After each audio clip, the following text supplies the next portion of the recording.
So in the 14th shloka, we talked of the condition of the mind for meditation, for contemplation.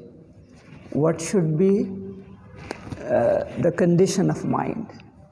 Mind should be sufficiently prepared. Two things are there. We live a life of karma yoga before, and then three things. Before we live a life of karma yoga and cultivate certain values, during the life of meditation, during nididhyasana, how you maintain the mind. That is, during means the life during those period. Then the third point is right in the seat of meditation, how you maintain the mind. So 3 levels.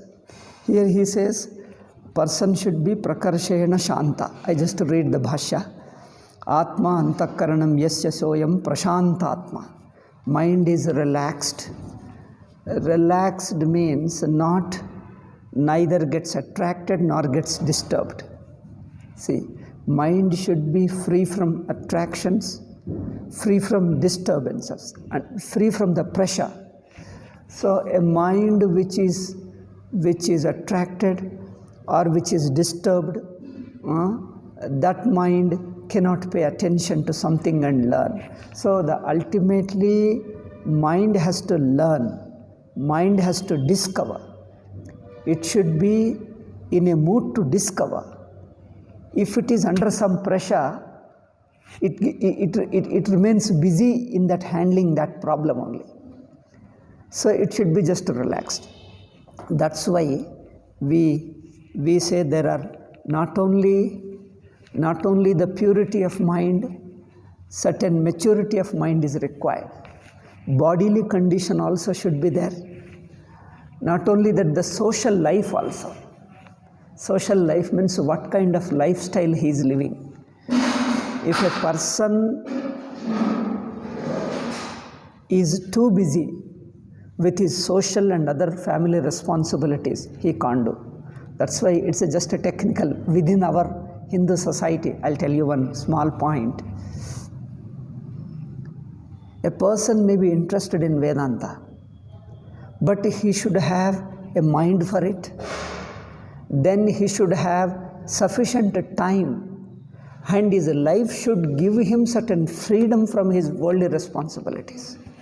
If a person is a poor man or is already holding some responsibility in the society or at home, he cannot get rid of those responsibilities. He can't just ignore them and run away.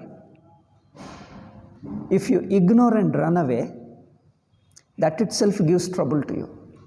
Therefore we say you require a prarabdha. Prarabdha means past karmas should facilitate a life of a spiritual life, a life of a sannyasa. Life of sannyasa, not only the inner maturity of sannyasa, but a lifestyle of sannyasa. Because lifestyle of sannyasa means he should be free from the worldly responsibility, family responsibility. I think in every society it is there, but particularly in Hindu society, if a person is born in a family, he has a responsibility towards parents. He can't just shun the responsibility and run away. So parents' permission he has to take. And if he is the only child of the parents, he can't give up. And if he has got a family, wife and children, he can't run away like that. Because if they run away, they will be displeased. If they are deeply hurt and that poses a problem, that karma, he also might feel that they are disturbing me because, I have hurt them, because if you violently hurt somebody, that leaves an impression in you that disturbs you also. Second reason is karma. Karma also, if they feel deeply hurt, that puts a bad karma on you, and that bad karma disturbs you, you can't move out. Therefore, your mind should be pure, your social atmosphere also should be conducive, and the karma wise also, your past karma also should should create a conducive atmosphere for this life and understand. Because it's not a one-day job. You have to continuously pursue until you become really mature and transcend everything. It may take at least a few years. At least a few years, sometimes it may take decades, but at least a few years. So that karma, that's why we always say karma, past karma also should cooperate. Because I give you example. I see some people, I meet some people, not now, earlier I used to meet. On the way when I go travel somewhere, seeing me a sadhu, they say, oh, you are a sadhu. They feel very happy. I'm very happy to see you in such a young age, you have become sadhu. Then they say, I also had this spiritual inclination. In fact, I too want to become sannyasi. I too wanted to pursue all my spiritual life. I had a deep inclination, very strong inclination. I wanted, but I couldn't do. Why? I asked. Because I had responsibility. I was the only child of my parents. My parents didn't want to leave me. So I have to look, in order to look after them, I have to stay there. Then I had to marry, then the family, then responsibility. Life has passed, I became old man now. Now all that gone. I wanted to do, I couldn't do that. Then I understood, that's why our Shastras say, your interest is not enough. The social life, the world, your past karma, all that should be contingent. Sometimes you may have to wait for decades. You want, now just now we have seen our Patricia's case. She wanted to listen, but some responsibility has come. Now you can't ignore that, because ignoring means very violent behavior. That violent behavior again hurts your mind. It creates again impurity in the mind. Because if you are too violent, that obstructs in your spiritual growth and learning. So once the responsibility comes, then you have to pay attention to them. You have to be respecting, loving and caring. This is also part of life. So a person should have such a lifestyle where he will be naturally free from responsibilities, so that they also don't mind parents, okay, you can go away. Now you have done good to us, so you can go away. They permit you, so he can go away freely. Otherwise, if they feel deeply hurt, you can't do. Buddha is violently left. You can have seen the Buddha's life. Generally, Shastra doesn't permit that Buddha's life. Buddha's life is well known to you. He was a married young man, he has a wife and one child. Father was also deeply disturbed that the son who is supposed to become a next successor, a king of this kingdom, and he just leaves, goes away like that, without telling where he is. He takes a chariot, goes away somewhere to the forest, and tells the chariot, go and tell my father that I am going to be here alone. And even the chariot driver himself feels shocked, and he tries to plead him. He says, no, you leave me and go away. Go and tell my father that I am not going to come permanently, I am just left. And that person could not bear, and he was all so much disturbed. How can I go and report this to king? And you should say that's a really very deeply hurting scene of Buddha leaving it. And he sends a message to his father. So father doesn't know where he is. So father sends a message again. And that charioteer comes again. And he says, you see, you are suffering so much. Without you, we are also suffering, and your young wife and child, and we are all suffering. Whole kingdom is suffering. Buddha says, Shokatyagaya nishkrantam nanushochit. I read his biography in Sanskrit. So the shloka I remember. Shokatyagaya nishkrantam nanushochitum arhasi. So don't grieve for me, because I have set out to discover how to be free from sorrow. Shokatyagaya nishkrantam nanushochitum arhasi. This is a Sanskrit shloka from his biography. I have set out to discover how to be free from the very sorrow of human sorrow, not my personal sorrow, individual sorrow of the whole humanity. Why the whole humanity is suffering from this samsara? How to be eternally liberated from this entire samsara. That is a jivahood. How to be free from jivahood. I am going there to discover it. That's my prime thing. That is holding me. Nothing is important except that. So he's coming from such a great family, he gives up everything and becomes a beggar and lives in forest. So that whole scene, that 1 or 2 chapters you should read. Anybody who reads it cannot but shed his tears. So that the whole scene is like that. And father also grieves and sends the message. He tells him the same thing. So it's a violent, It's a very rare event we allow otherwise, because that karma, the people of the country, mainly the family close relationship, father, wife and other mother, those people, mother passed away in childhood only. So only father, wife, if they are deeply hurt, that bad karma affects a person. But his detachment was so much, Buddha's detachment, so intense that he just could not retain himself there in the kingdom, in the palace. He had to leave. So because of his vairagyam, such a deep vairagyam, it did not affect him. Otherwise, if it was somebody else, it would affect him. Therefore, we tell, don't do any violently separation, violent doing, because if you violently go, after you go, it disturbs your mind that, oh, I have hurt my parents, I have hurt my people. So that keeps on haunting you, and you will not be able to maintain peace of mind. Therefore, don't do violently. Please them, serve them, take their permission and go away. They'll happily, if not happily, at least with a little sorrow will be there, yet with some good satisfaction, they'll see you off, then you can go, you can be a monk and you can live as a life of a renunciate. So that doesn't disturb you. Then your past karma also should not haunt you. Past karma also disturbs. So that's why sometimes I see some people, as I told you in this example, he also wanted to live a spiritual life, but he could not live because he had family responsibility. That whole life is gone now. He need to take another janma, another life. Probably he will continue that interest of spiritual interest in the next janma. One life postponed. So sometimes decades you get postponed because you have got responsibility you can't do. Therefore we say your karma also should cooperate, your mind should cooperate, your body. Some people's body doesn't cooperate.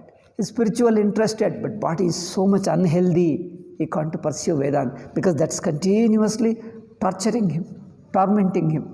So he can't do. Then he has to wait for the next janma. So sometimes body, the external social life and your mind, all the three should be prepared for spirituality. Therefore sometimes you have to prepare for more than one life. You have to prepare 1 or 2 janmas you have to prepare. Probably in the next life you will be ready for all. So social life is cooperative, your body is cooperative, mind is mature enough. Then you can pursue and discover the truth. Otherwise, on the way, you get delayed. That's why many people, some people are interested, but they have no time. They can't be relieved of other responsibilities. Otherwise, the karmas haunt. It was rarely in case of Buddha where he violently left his family and all those people and went away. It didn't touch him because his vairagya was so strong that his other people didn't touch. Ramana Maharshi also, without telling his parents, ran away. But it didn't touch him because his vairagyam was so strong, it didn't touch him. Much later, his mother came to know. In somewhere through newspaper or somewhere that here is a great saint, people discovered and appeared in the newspaper. Then through publicly he became, then she came to know he looks like my boy. Then she came in search of all that and found him here. Then she pleaded him to come back home. He said, no, I won't. He said, I have no home, I have no people. Then she cried and again and he said, if you want, you can stay here and do some sadhana. Otherwise, no question of coming and going. I am just here. I am in the hands of Bhagavan, I am here. So he was a strong and a beginner sadhaka cannot resist that. If they are deeply hurt, he also feels disturbed. So a beginner, a sadhaka needs that strength. So people are highly advanced people, highly advanced in spiritual life, nothing disturbs them. They just leave violently and go away. If somebody else, it would disturb. It would disturb, he can't concentrate. He can't concentrate, he can't do meditation because that haunts him. Oh, I have hurt people. That's why Sarve Jana Sukhino Bhavantu, without hurting anybody, wish good of everybody. Wish good of everybody, then you are really relaxed. Prashantatma, see that shloka says, your mind should be really no vengeance, no regret, no vengeance, no deeply haunting regrets of something. If you have it, you can't pursue. Because mind becomes very sensitive for a spiritual man. Small mistake also haunts you. Therefore, you have to be very good, very tender, very loving, caring, selfless and respectful to all. Then only you can pursue this, because you are going to much deeper level where you have to transcend the very human, very jivahood. Then person has to be mature. Then the mature person is naturally very sensitive, very understanding, very kind-hearted. A kind-hearted person can't be violently against somebody. So if you are too violent, too insensitive, too cruel-hearted, that itself blocks your mind. You can't pursue spirituality. So for this, 3 cooperation. Mind should be mature and cooperative. Then the body also. Then your social and family responsibilities. Therefore, karma is also part of it. Karma directly doesn't have a place in understanding the truth, but in preparing the external atmosphere. In preparing the external atmosphere as conducive to this pursuit of spirituality, karma also has a place. Therefore, some people get stuck. Some people are deeply interested. We had one person with us. He was deeply interested. He wanted to go. He wanted to leave home and go. He was the one. So his mother would not leave. Mother cries so much that she falls sick. Then he booked the ticket to go away to Himalayas. Then he cancelled it and stayed here. He stayed a few more days. Again waited 1 month, 2 months, 3 months. Then mother is in good health. Then he told, I want to go. Again booked the ticket. She told no. Again the day of traveling has come. Again she falls sick. He has to cancel the ticket and remain. So it has been number of times it happened. Then I think more than 1 year it went on. Then at a later stage, then he told, okay, let me see. On the last day, let me do. Until last minute, he did not cancel the ticket. Until the last minute, mother was crying, but at least orally permitted, okay, you go. Then he went away. So I'm just giving an example, because you have responsibilities. If you violently leave and go like Buddha, it hurts people. Because it haunts you later that you have hurt people. And if you have hurt people, then you won't be able to concentrate. You won't be able to feel that universal love for all, because somewhere you feel a guilt. Somewhere you have hurt people. Somewhere you have been very cruel to people. So no cruelty. Be thankful to everybody. Be kind to everybody. So be kind and compassionate to all living beings. If suppose you have hurt somebody, then you have to pay back the debt. You go and please them. You clear the debt. You go and serve them. If the person is not alive, help his family. If you have borrowed something, if you have heard something, go and seek their forgiveness, and then do some service to them. They themselves will be pleased. Okay, they have hurt my father, my parents, but at least he has changed now. At least they will be happy. So the father, wherever he is in that whichever loka, will be pleased. So that psychologically, that karma, when he is pleased, that his curse will go away. Otherwise, if a person is deeply hurt, his mind curses. The curse comes and interferes in my way, because the cosmic law works. Cosmic law interferes. So you go and do it. Supposing the family is not alive, his next generation, if next generation is not alive, at least to that group of people, the caste in India, we have a caste. Go to that caste and do some service to them.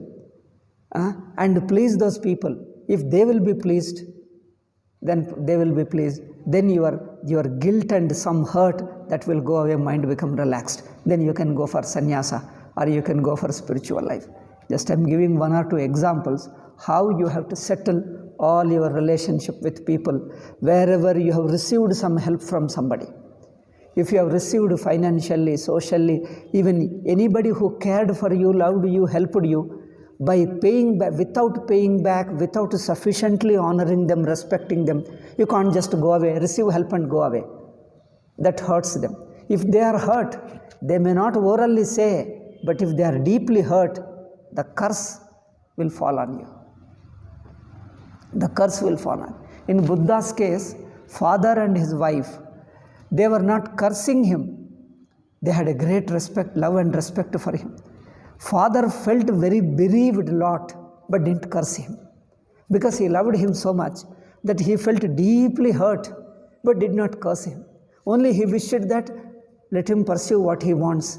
Let him do whatever he wants. So in one side he allowed him. He didn't want to curse him. That's why he was saved. If the people, because he was also convinced of his spiritual life. Therefore he felt hurt, he felt bereaved, at the same time he allowed. But if people were not convinced of spiritual life, and if they feel hurt, only hurt alone, then the curse would fall on him. And then the curse would interfere. It will block. It will block. So you have to pay all your debts to everybody, clear your debt, let everybody be pleased. They will happily relieve you. You can go away. All social responsibility, family responsibilities, then your own responsibility, everything you clear. Then you can see everybody naturally with a universal love, without any guilt and hurt or anything. So that purity is required. Otherwise, somewhere, something haunting you, hurting you deeply, that itself will take for decades to clear your own, because the mind is very sensitive.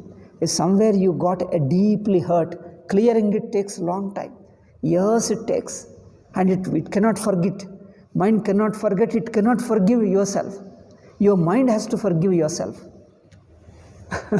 Your mind, a mature mind, a sensible mind, a responsible mind, your intellect, your mature mind should forgive.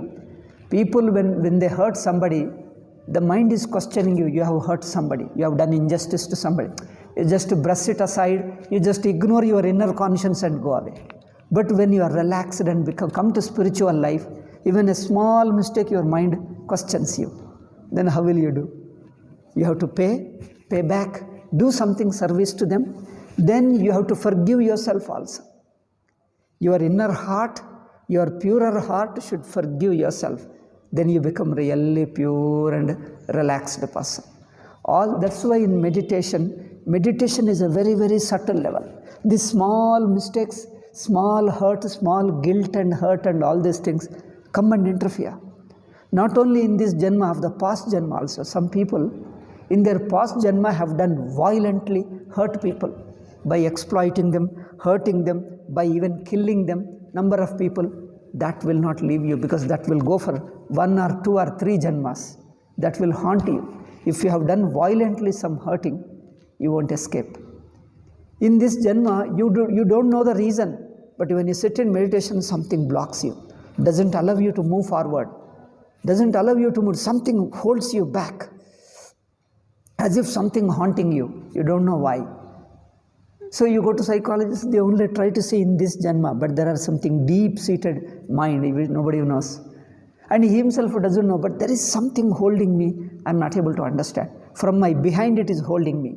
Subconscious mind, unconscious mind, they call it. We call subconscious, unconscious, all that is only past Janma, past karmas. So it's holding you. So he doesn't know what to do. Then somewhere, if you have hurt somebody, clear it.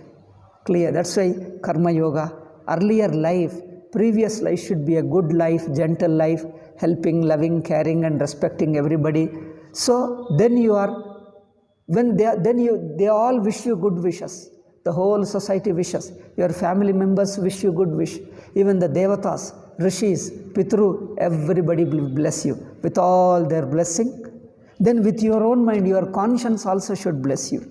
If you have certain desires of money and power and pleasures and attachments, etc., if supposing you love something, you are attached to something, still you violently become renunciate, your mind doesn't forgive you, because your mind is interested in it. So your mind also should forgive you. Your own antaratma, we call. Your own inner conscience should forgive you. Then you are relaxed, relieved, then you can proceed. Therefore, you have to work hard. The ground preparation is a lot. That's why Karma Yoga, live a life of responsibilities, kindness, don't create enemies to anybody. Neither you become enemy, nor think of others as enemy to you. No way, neither socially, economically, ideologically, personally, family-wise, family, on behalf of family, nowhere treat anybody as enemy, nor you become an enemy to others. Live as a mature person, a good person, as a universal person, loves everybody, cares for everybody. So such person prepares his mind for the next step of meditation, which is much deeper one. Therefore, Prashantatma, his mind has to be relaxed, free, not tossed by the subconscious, unconscious torments. He should be really sincere. That's why sincerity is most important. The heart should be sincerely loving, sincerely caring, no carrying vengeance against anybody. It should be simply loving. So, this you can't escape. If you want real spiritual growth, all this has to be done.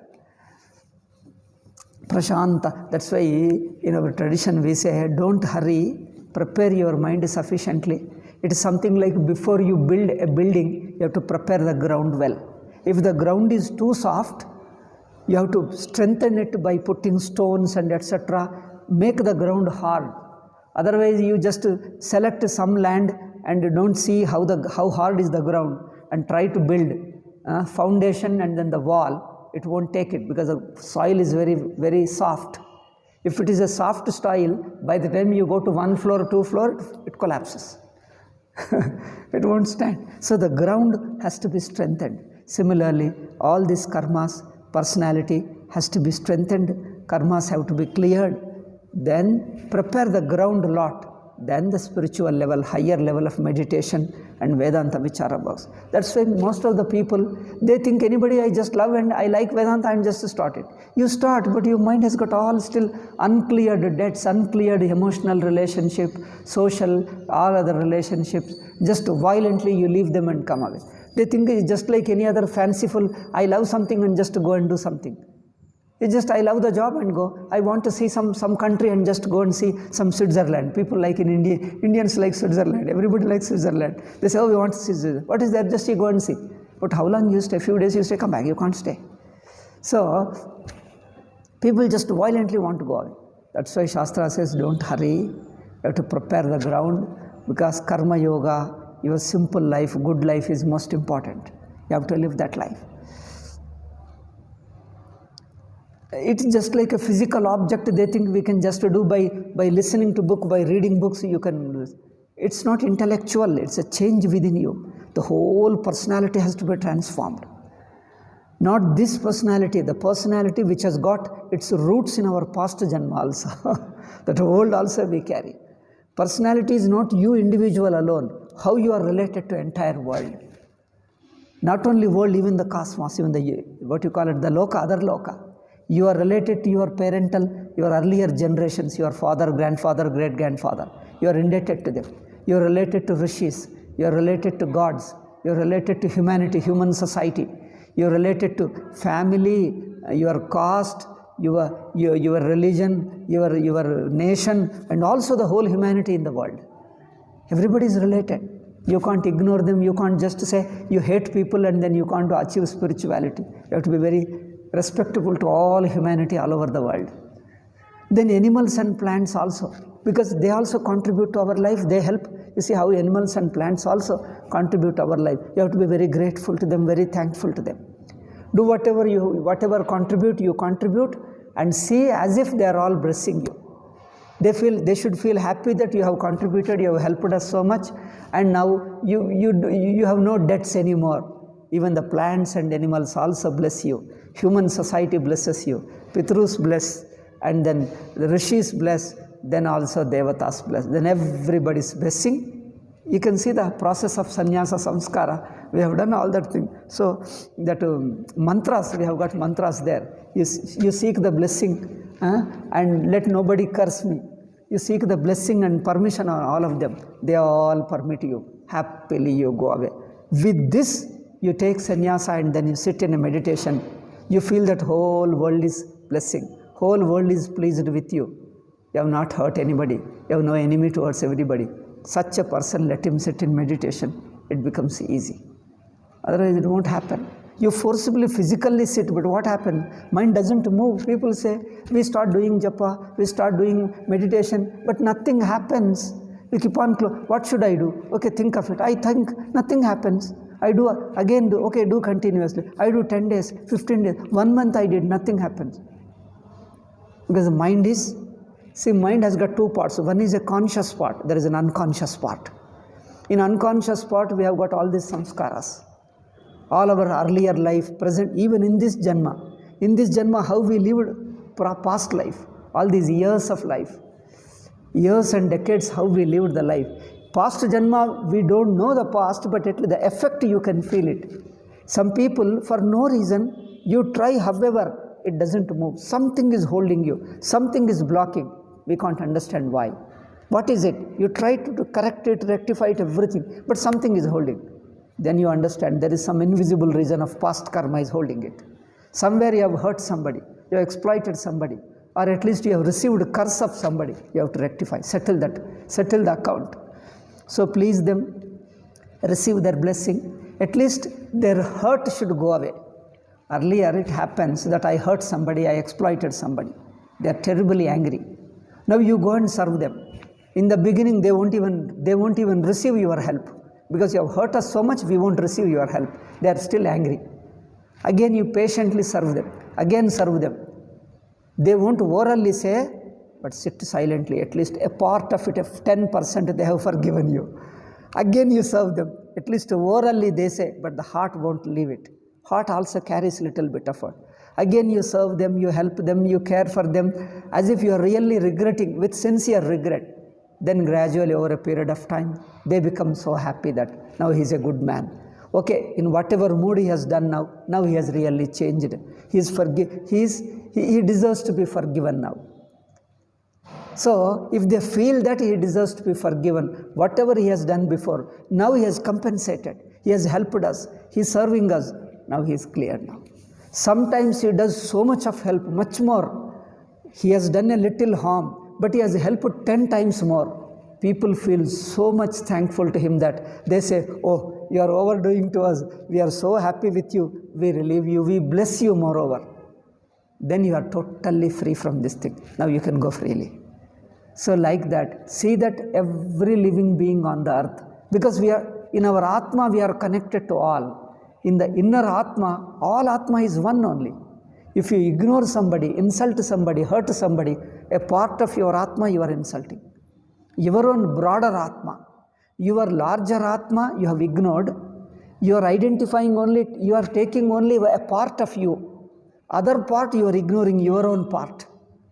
My larger me, the larger Atma is in everybody, in all of you. You and all people, all living beings all over the world, not only in this world, even in Pitraloka, Rishi, Devata, even up to that. The other aspect of my Atma, what Jiva does is a selfish man, egoistic man, asuric man, demoniac man is, he identifies with a small part of himself. The other part of himself he ignores. Not only ignores, he thinks that by insulting other part he can live comfortably. Harming them, hurting them. He thinks he's holding the other people, language different, religion different, nation different, some race different. So whoever different from me, I want to hurt them, I exploit them, I hate them, I do all kind of harm. But they think that in his ego mood, he doesn't understand he is hurting himself. His larger self is denying, because his larger self is in everybody. Whomever you hate, you are hating a part of your own self. You are hating a part of your own self.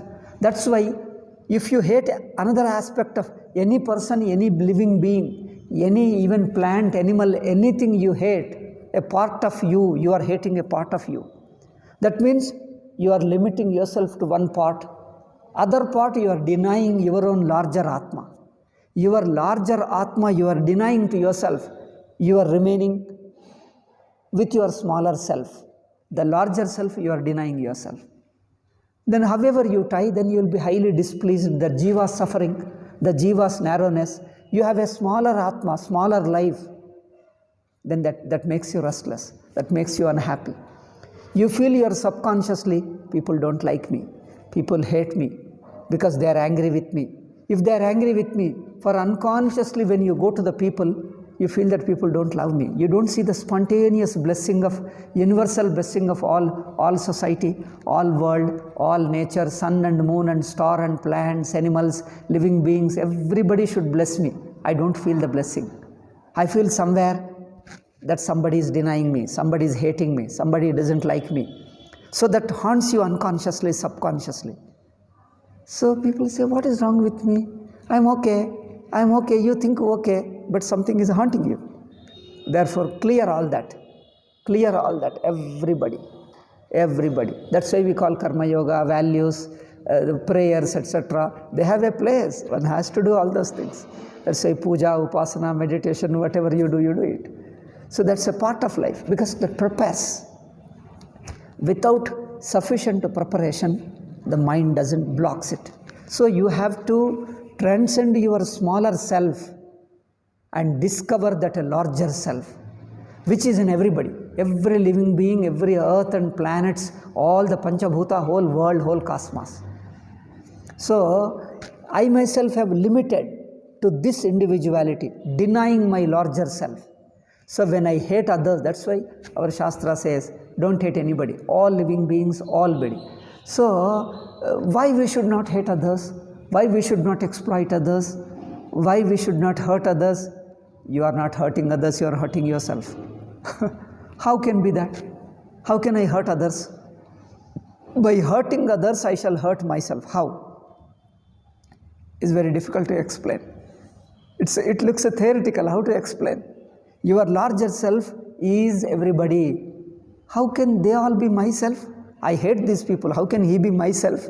He is yourself. You are unnecessarily hating. Because of hatred, you are unable to understand. You set aside your hatred, you can see they are all you. They are all deeply inside you. They are all your own self. You can't hate yourself. If you hate yourself, then a split is created. Your real self and your hating self. A split is created within you. You become a one part. You are denying a part of you. You are remaining one part of it. You are remaining only with one part of you. You are neglecting. You are ignoring. You are throwing away another part of you. You become split. You become narrow. That's what is Jiva. That's what Jiva is suffering from. Jiva is suffering from only this. So people say that what should happen? Take medicine, do something, do little bit of yogasana, and etc. will become. And that's only temporarily, body relaxes, but deep-seated Jivahood is haunting you. They say, what is wrong with me? You can't understand, because the deep-seated Jivahood is accumulated all his selfishness, ego, vengeance, hurt, and all the thing is accumulated. A thick wall he created around himself. By his negative behavior, by his hurtful behavior, he created a thick wall around himself, around his smaller self, thinking that all these are not me, they are others. There is no other, they are all you. He doesn't know this. Vedanta tells that they are all you. He is unable to understand. When I hurt others, supposing you get angry with somebody, you hurt them. Though he may be a bad man, he may be a wicked man. Even in a wicked man, you hurt them. You come back home, you feel something hurts you also. You watch, you also feel little disturbed. You wonder, he is a wicked man, he hurt me. Not only me, he hurt many people. Therefore, I punished him. I have been very cruel to him, very harsh with him. When I come back, why do I feel disturbed?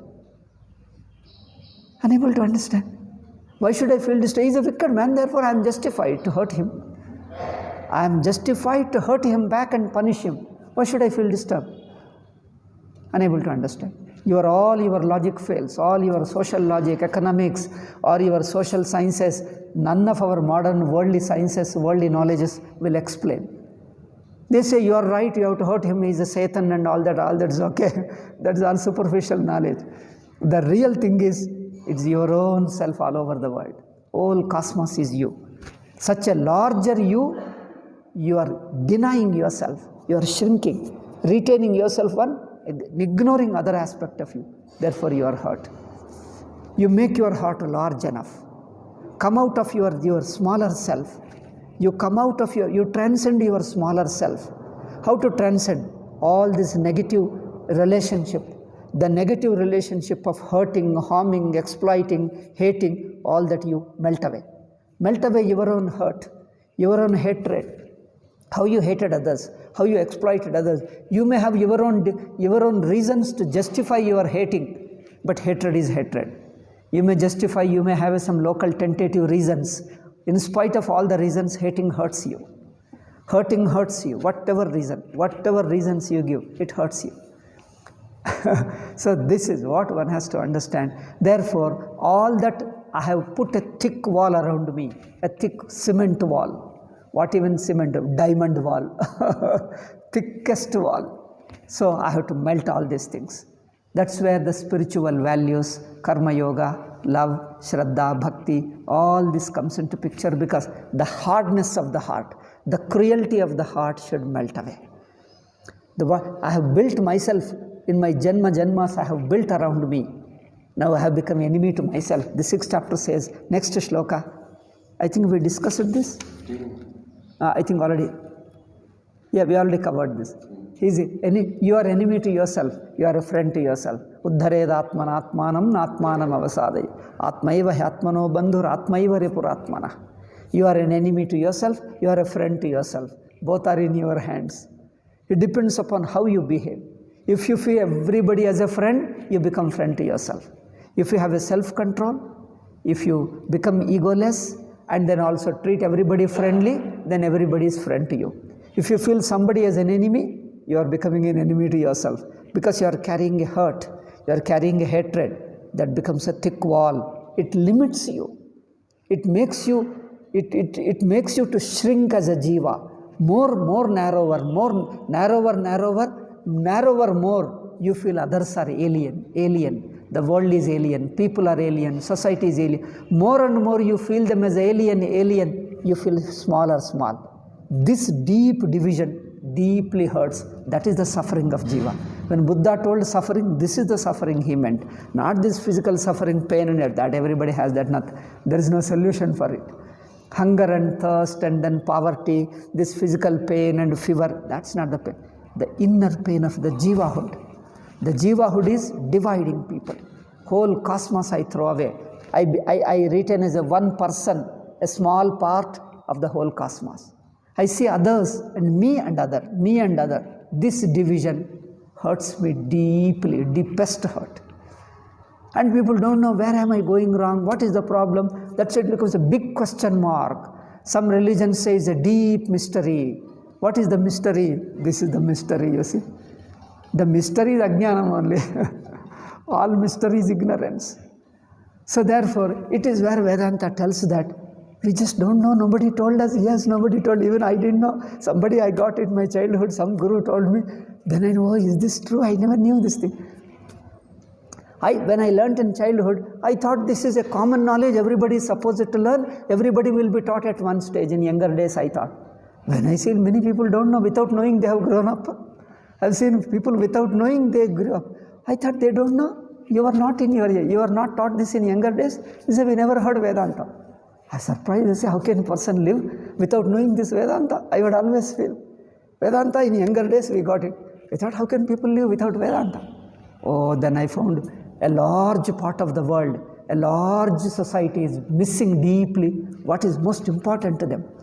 They learn many subjects, they become scientists, they learn so many things. But what is most important about you, you miss. Without knowing you, you know everything. What is the use? You acquire so many things, but you lose yourself. There is a proverb in English somewhere. You acquire the whole world, but you lose yourself. I think it's a biblical statement. So Bible has got very, as I told you already, good statement. They are all used out of context. I think in those days, there were prevalent, I think that pre-Christianity, earlier there were some saints, I think they used very good quotations, very good statements, probably Pythagoras and all those people, Socrates and others. They got all the statements. They used them out of context into their theology. But you throw away the theology, the statements are beautiful statements. They can be used in for Vedantic way, in other ways. So they were talking like that. So you lose, what is the point in you? You lose yourself and gain the whole world. The statement is very good. So the attraction of Bible is in the quotations, not in the theology. So they are using it cleverly. Somebody should separate it. Throw away this thing and these simple quotations. Treat it as a simple literature. Don't call it any religious, any theological. Simple literature. Then it works. But they say, in the name of literature, they want to push this theology. They are creating mess up. Otherwise, as a literature, it is very good. So the earlier rishis means some kind of philosophers, good thinkers, saints of Europe. I think they had some these great ideas. Probably most ancient is Greek and Latin. I think Greek and Latin. From them they have borrowed. I think all these ideas come from there only.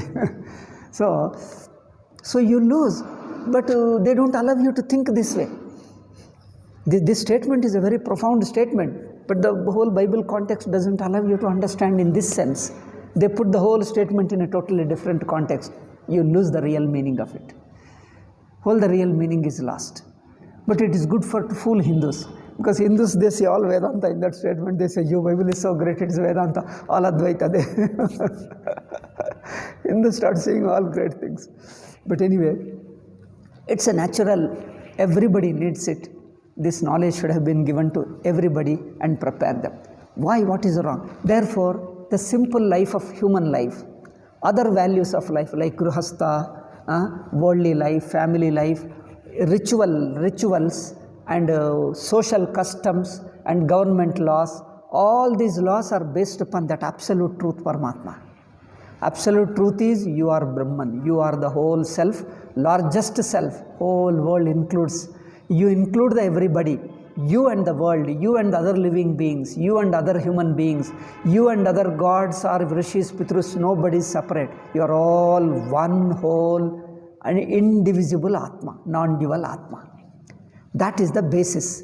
Keeping that in view, other moral values, ethics and social values and rituals, everything is derived from that in a limited context. Context is limited, but the basic principle is that Brahma. Therefore, in Hinduism, all other Dharma Shastra, all rituals, prayers, etc., they are all derived from that. Therefore, in a small, in a limited, in a smaller circle, in a limited relationship, you are trying to live that Brahmatvam in a limited context. See, each value, each moral value, each ethical value, each noble value implies that absolute truth. Not in absolute sense, but in a smaller degree, you are trying to live that value.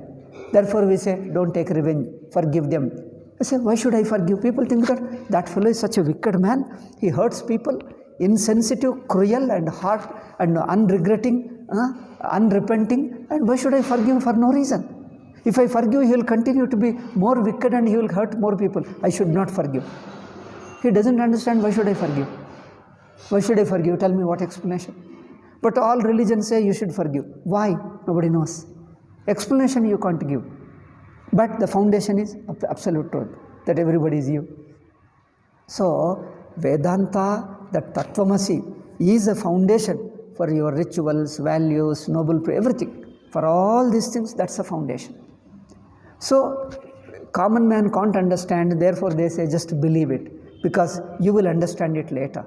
When you become Vedantin, you understand, oh, in our younger days we were told like that, don't take revenge, don't forgive them easily, don't carry that, all that. Now I understand why they told. So, out of respect for elderly people, my parents would tell the same thing, why should I not do? They say, you are too small to understand, you will understand it later. You tentatively take it from us and you will understand later.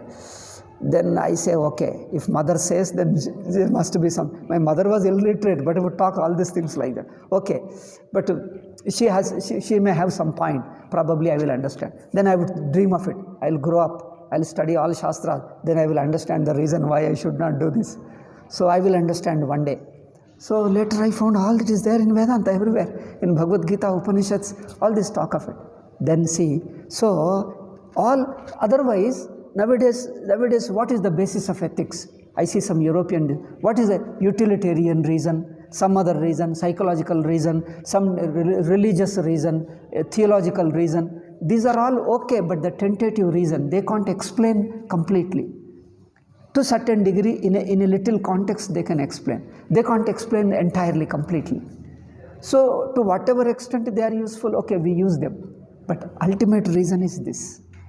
The complete reason is this. Therefore, this is a foundation for all our ethics, for all our human relationship, even national relationship, politics, or even any relationship, wherever the ethics come, this is the foundation. And if you study Vedanta, you will understand it. But if you don't know, take it tentatively, you will understand in future. We don't say that no, nobody can understand it is an eternal mystery. There is no such thing called eternal mystery. Because they themselves don't know, they call it eternal mystery. There is no eternal mystery, you will understand. But tentatively we say you believe and take it, and as you grow, you will understand. As you grow spiritually more and more, you start understanding, yeah, Vedanta is right. Vedanta is giving explanation. Why you should do this, why you should not do that. Therefore, the rituals, the ethics, morality, and upasanas, meditations, all this has got Vedanta as a foundation. That's why I told, any religion, any culture, any society, any law should have this absolute truth of Vedanta as a foundation. Then it becomes easily explainable. So many other people, they give some instruction. He told it, you must do it. Why? Because they said it, you must do it. Don't question.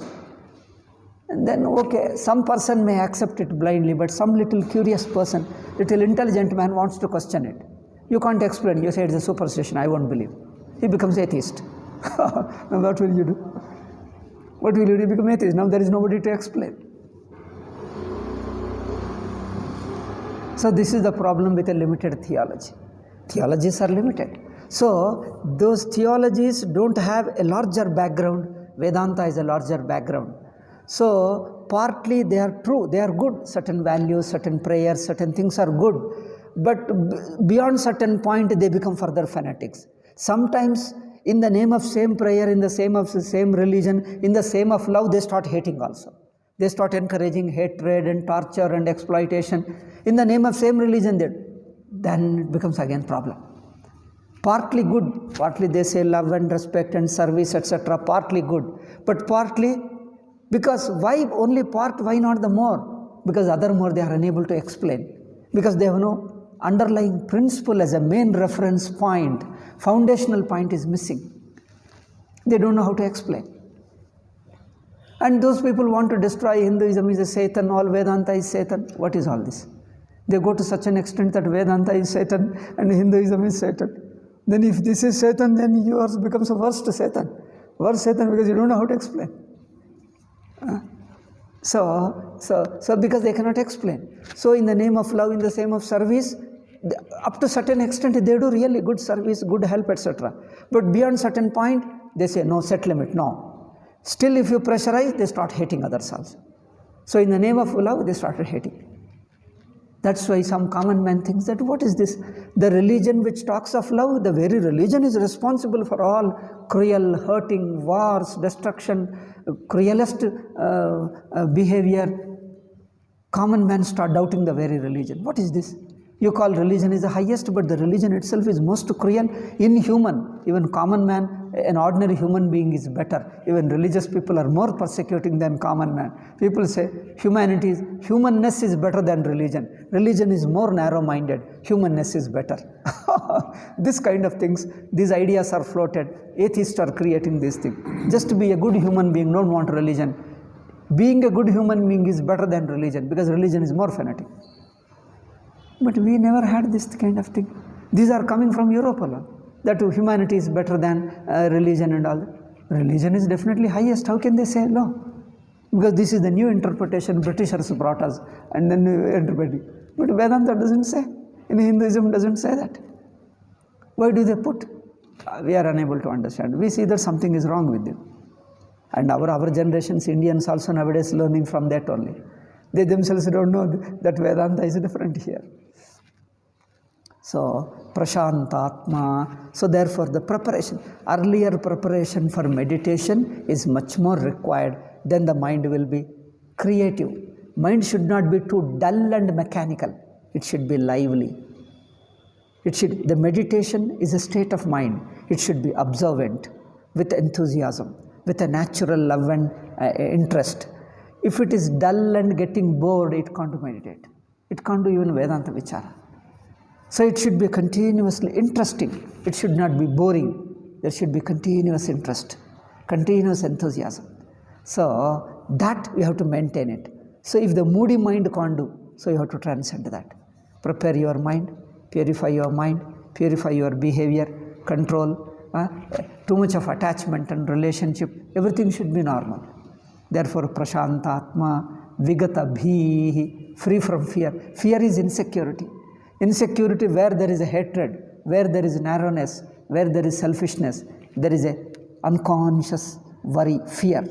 That unconscious fear is insecurity.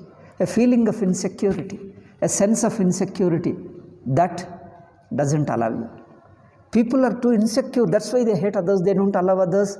Any land, a foreigners come, most of the places I see, any foreigners comes, they are exploited. They don't know the language, they don't know the area.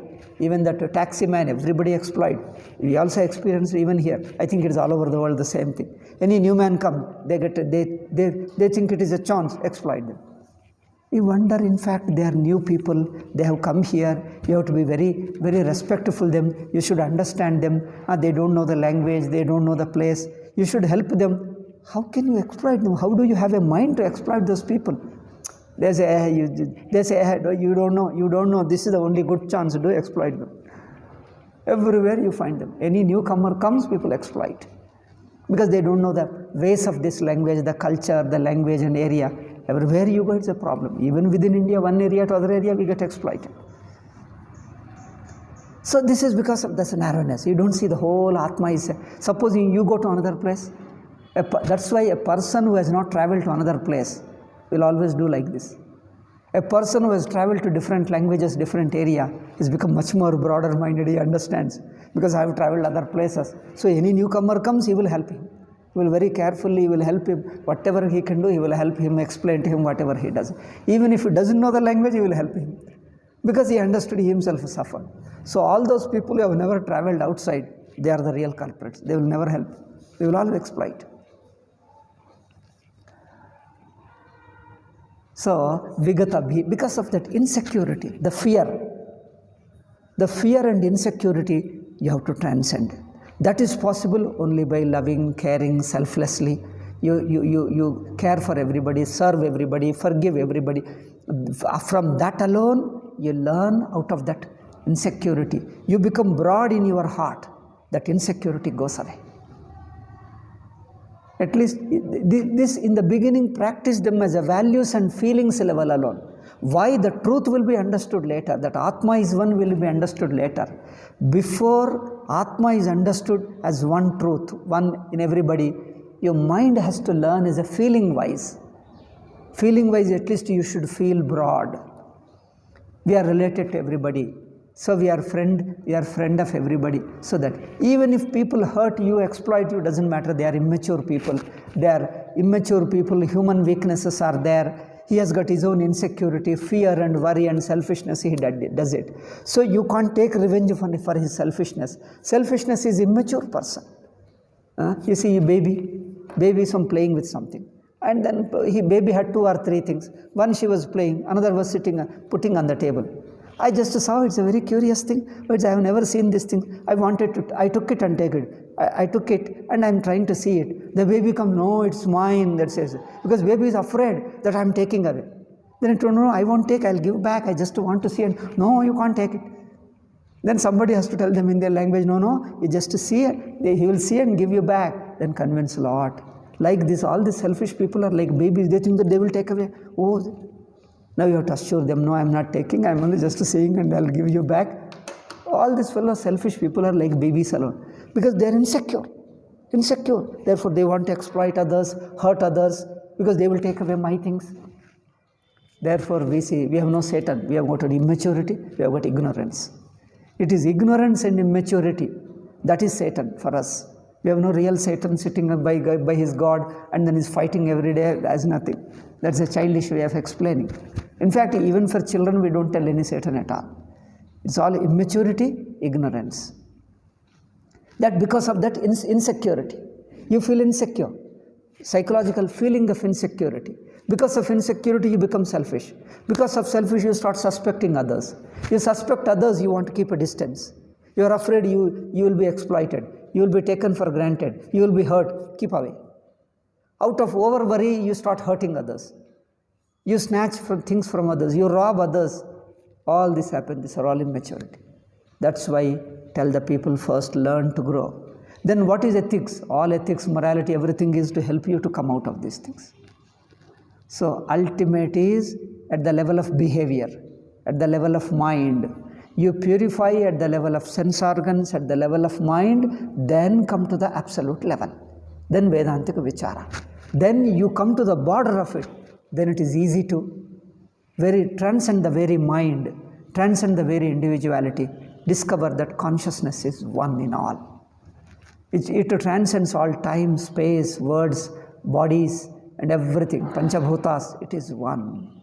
So, understanding absolute truth requires a lot of preparation. If unprepared mind, it looks very theoretical, conceptual. Everything is Brahma, that looks so impossible. How can I be everything?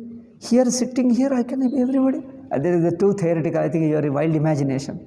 It doesn't happen at all. It looks it's a wild imagination only. So it's only a speculation or wild imagination. It's not imagination, that is the only fact. If everything else is non-fact, that is the only fact. But people find very difficult to understand because mind is too much occupied. Therefore, whatever values, meditations, upasanas, puja, etc. we are doing, we are living the same Brahman in a small degree. In a small degree, we are trying to become closer to Brahma. We are trying to, when I understand a Brahman, whatever will be my nature, that nature I am practicing in a small dose. Small dose, all moral values, ethics, rituals, puja, meditations, all these are practicing the same Brahmatvam in small degree. Small degree you are practicing it, so that you are preparing, trying to become closer to that Brahmatma. Then after, at the end of all these practices, mind becomes mature and prepared. Then the leap, one-step leap becomes easy. Therefore, all our ethics and values, all our rituals, etc. are in a way, Vedanta alone, practiced in a limited circle, in a limited dose. So we don't see Hinduism and then Vedanta as to opposite and all this, and there is no meaning in it. The same thing you do in a smaller circle and later you do in a broader way. That's all. In Vedanta, you do it in a directly and broader way. Same thing you do as a rituals and values and ethics in a smaller degree. So we don't say religion, they try to put it, Ramana Maharshi is outside Hinduism. They are all childish fellows. They don't.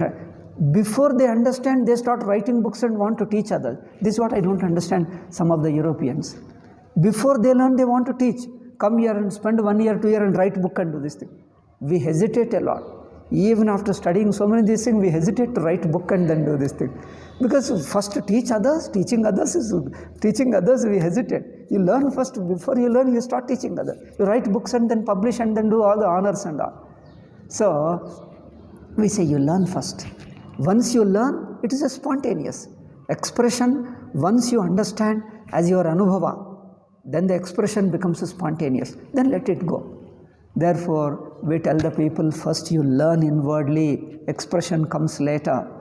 But these people are too interested in writing as a theoretically, their concept, this philosophy. They come and spend 1 year and write one book and Ramana Maharshi and go. Come and spend this thing and write one book and this thing. Each one book, they write book and the book becomes very popular.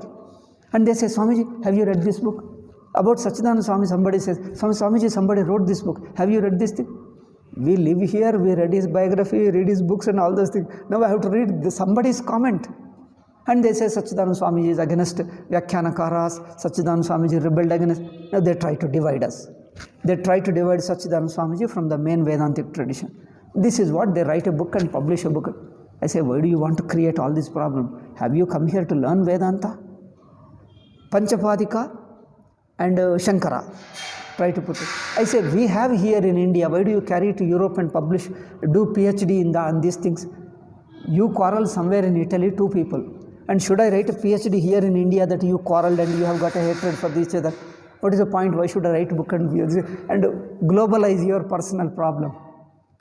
In India, some Vyakyanakaras are there. Later, after Shankaracharya, some people differed and a few things. Leave them. That is an Indian's worry and Indian problem. And you take this local problem, does PhD in European university and get this thing. How Panchapadika, how he differed from Shankara. Then I told, why do you want to carry our problem to your European university and make it as a universal?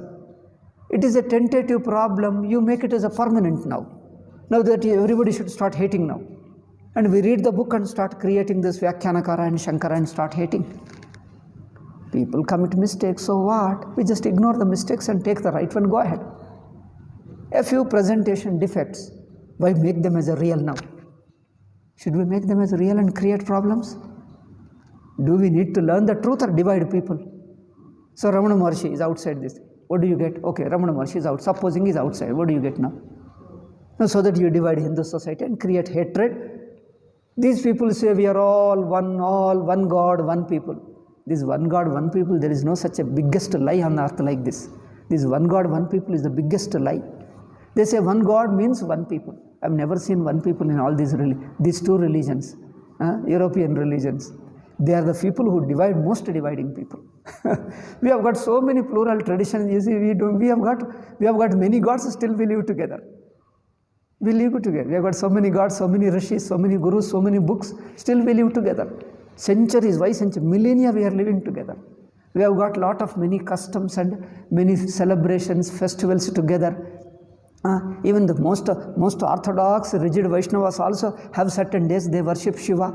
Even the most rigid, fanatic Shaivas also respect Vishnu. We have got all those things. In spite of that, we have them. But they say they want to teach that unity of all is one. And so you come and write a book that Ramana is separate and you are bringing unity. These fellows have got already hatred in their mind. Their divisiveness in the mind. They want to impose the divisiveness on others. Why don't you learn first? Whole universe is one. All living beings are one. People get stuck at different various points because they are immature. People are sincerely trying to grow towards that wholeness, towards Advaita. Everybody is trying to grow towards Advaita. It is everybody's. But we are unconsciously, we don't know how to grow. Therefore, we get stuck some point. And because of that, tentatively we get stuck at one point and start hating others. So why take this tentative misunderstanding as a universal fact and write a book and make it a philosophy and a school of philosophy in the name of somebody and put a building for it, an institution, institutionalize that human weaknesses and mistakes and misunderstandings. On the way, everybody is trying to understand absolute truth. On the way, you get stuck and make a philosophy in your name and put a name that this is his philosophy. The same person, if he were alive, he would have moved away from his philosophy. See, any philosopher who wrote some book, if suppose he lived for another 10, 20 years, 50 years, do you think he would have remained at the same point which he has got now? Now you create a school in his name, a school of philosophy in his name. And you say he did it. All his followers only want to follow those ideas. I told you, okay, your Buddha told something. You are a follower of Buddha. You take some points, but you think and you go ahead next this. No, we are Buddhist. We follow this alone. We are not supposed to think others. If Buddha lived for a few more years, he would have changed. Why do you get stuck here? We follow Shankara. Shankara is not a person. He represents certain understanding, certain inquiry. We don't get stuck with a person here. No Shankara, anybody. Shankara is not a person. Shankara is a truth. So you all can follow. So these people, so Ramana Maharshi said like this, he said like this. He presented certain things. Suppose he is reborn now, he would have presented differently. This is the explanation we always do. The same Paramatma came as a Shankara. The same person came as a Ramana Maharshi. Same will come as another person. Same comes as Satchidananda Swamiji. If supposing in their presentation there is a slight variation, if next same Shankara comes, he would have presented this way. So we don't see as a person. If he comes again, he would have explained this way. Therefore, they want to personalize, individualize the philosophy and fix whatever he told. Make a school in his name, write a book, take one quotation. One word is a different. That's why in editing also you see how the Europeans book. In translating also, word for word the same thing. Should not be different. I say, why do you become too rigid about it? Take the idea, basic idea which is useful to life and understanding the truth. So take the basic idea, basic vision of it. You may add little bit different, so what? So we are not so rigid about it. That we don't exactly, we want to say his own philosophy. He said this much. He did not say this, so we don't accept it. So whatever he said at one point in his life, he should be stuck. He should be frozen at that point like a stone, hardened, should not move. Is he like a water moving, like a river, or is he like a stone, gets stuck at one point? This is what they do. I don't understand this thing. It's totally what we call alien to our thinking. In Indian thinking, we keep moving. Our tradition moves, it goes on like a river. Each person, each saint comes. See, our Guru is no way different from our Shankaracharya. Each Guru is equal to our Shankaracharya. Shankaracharya is equal to Vyasa. Vyasa is equal to earlier Rishis. So each one is equal to same Brahma. So then it comes to us, we also search and find out and go ahead. We don't get stuck with one idea, one person. Now this is what it is. He did not say anything. Now Shankara was living more than 1,000 years ago. The whole atmosphere was different. The life was different. Now we have got a lot of European ideas, Western ideas, so many things. If same Shankara was born again like Satchidananda Swamiji, he would have explained somewhat differently. So why become so rigid about Shankara? Oh, you are going against Shankara. Oh, don't make it a bookish. Don't make it an external person. See the truth behind. So, therefore they say if somebody takes a little freedom and make corrections without disturbing the essential idea, take it. That's over. Otherwise you want to verbatim translation. He told this and I should be only this. Should not change a word. Abba, this becomes too much. This is what, I don't know what you say that. I think in all our translations, you see our Indian translations, we have Mahabharata translated into Kannada, translated into ancient translation before Britishers came. Before Britishers came, whatever translations we had in India, in all our Indian languages, Ramayana, Mahabharata, Veda, no single book is verbatim. The author expands, explains. Author expands and even Manusmriti and etc. You see, people say, Manu said like this. We don't go by literal meaning. We take the Manu's vision, reapply to the present context and explain. This is how the Manusmriti. We take it this way. They say, no, you have deviated from Manu. Manu said only this.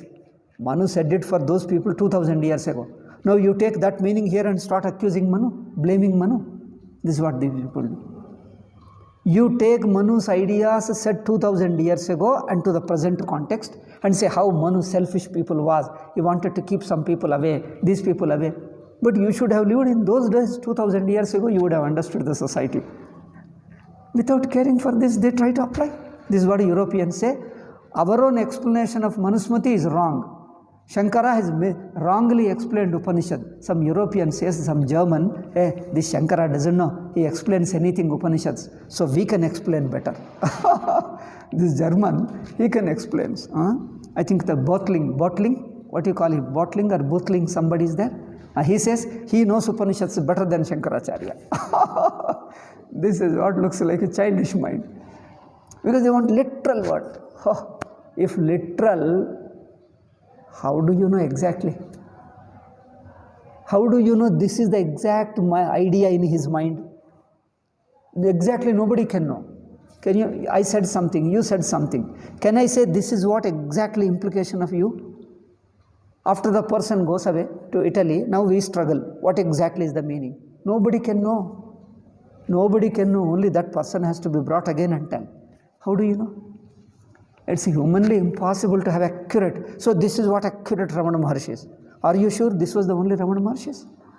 Does this person know exactly Ramana Maharshi which nobody knows? Has he entered into Ramana's mind and found out this is exactly meaning? Why do you want to rigid to the word meaning alone?